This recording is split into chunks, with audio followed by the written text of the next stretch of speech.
everybody, and welcome to How to Cook Like Chef Bob. This is Chef Bob. What we're going to work on today, you got a bunch of spices. You got some of my favorite, the steak there. What kind of stuff we're going to do? Well, Randy, thanks for coming to the Artisan Center today. I got a lot of people ask me, how come, even though they're a good cook at home, how come my food never tastes as good as restaurant food? Well, there's a few reasons for this. You're one of them. You're a good home cook. I do all right, but it's never as good as what you get somewhere else. Right, and the reason for that is restaurants a lot of times have access to some better ingredients than you can get in the stores.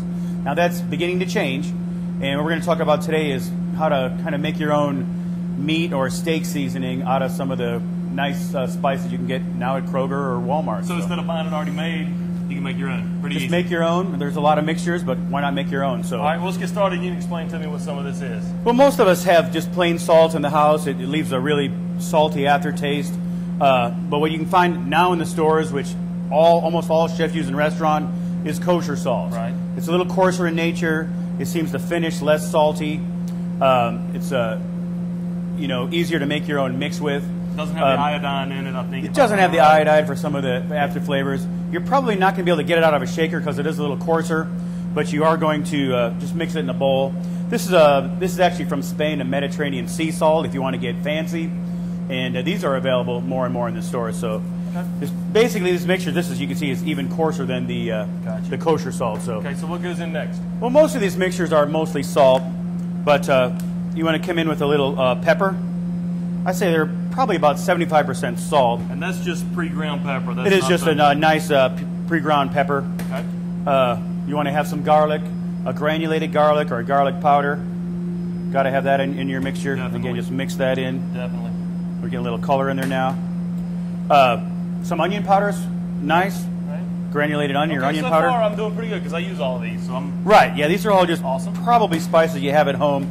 And one nice thing I like to put in for, especially if I'm doing beef or steaks, is the grill time seasoning. It's made out of dehydrated vegetables, dehydrated onion or garlic, so it's got a lot of texture to it. You can put that in, and that'll give a little texture on your meat. Okay. So we've got basically a workable mixture now. You can see that grill time seasoning in there. Yeah, let's look at a little right there. You can see the little chunks in there and everything. It's kind of cool. Looks like something. That's the dehydrated garlic and onion. You can actually smell the garlic a little bit too. Sure so can. we have some nice top sirloin steak here, ready to go on the barbecue. And another question a lot of people ask me is, do you season one side of the steak or do you season both sides? Both, right? Both, probably both, unless by seasoning by accident you put too much on the one side. You just brush it off. Yeah, brush it off, but you want to season both sides. The secret to seasoning is don't get too close to the steak. You want to get nice and high and let it kind of like a nice rain shower of salt. That way it covers evenly on the meat. And makes a nice mess around the plate. And it does. And you can see how evenly we season as we seasoned up high. Gotcha. Grab some tongs. We'll flip them over. We're going to get these ready for the grill. We got them on a plate. They're just minutes away from the grill. And again, we'll season both sides nice and high. Okay. It makes it coat evenly. It coats it evenly. That's the secret to it. If you go low, you can get pockets of salt, which you'll taste on one bite, but then not on the other bite. So cool. Now we also wanted to show you a little bit more from this base seasoning. Is a couple things to do with chicken really quickly, which we'll also throw on the grill with the steaks. Okay. So what we've got here is I have a selection of fresh herbs. As again, restaurants use a lot of fresh herbs, but they didn't used to be available in stores. Now you can buy fresh herbs in store. I have a dillweed, fresh tarragon, fresh basil, fresh thyme, and some regular parsley. I've already diced these up in a bowl. So I put them all together, diced them all together.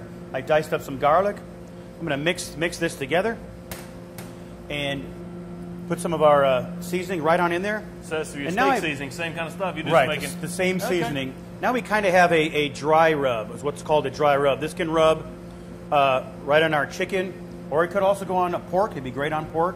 Okay. Now, some people prefer it with a little oil in it. You add the oil in it. Now it's actually called a wet rub. So now I think people think with a little oil it's going to stick better to the chicken. So now we basically have a mixture of dry rub and wet rub together. And this is several restaurants use this as their secret marinade. Now you can rub it on. Yeah, it's real nice. You rub it on, and it sticks. With the olive oil in it, it sticks a little bit better. And this is going to go right on the grill. I noticed you only put it on one side. Well, we're gonna on chicken. we're gonna rub this around. Some of it's falling off. Okay. So you know we're gonna toss this around. We're gonna get the rest of it. Gotcha. It's going to end up being on both sides as it's Cool. falling off on the plate. We're rubbing it down. go. So Okay. So I mean, the steak was a lot more fine. This has got some nice chunks in it. this has a little more texture to it. And again, this herb rub, great on pork, great on chicken. Also could be put on steaks. But if you want to have like a rotisserie, you want a rotisserie chicken, that'd be a great way to rub on a whole chicken also to go in the oven too. Oh, so. no, that sounds good. I like a whole Yeah. chicken. Yeah. All right. So how long do I leave these on? Just a matter of minutes. Season them up and while your grill's warming up, and then come back. And right now, these are basically ready to go on the grill. So Nice, nice. All right. So next episode, we're gonna put these on the grill, right? Because I'm kind of hungry. we are going to cook these up. Nice. So you have to stay tuned for the next episode. All right. Thanks for coming, guys. Randy. Appreciate it, and thank you guys for watching How to Cook Like Chef Bob.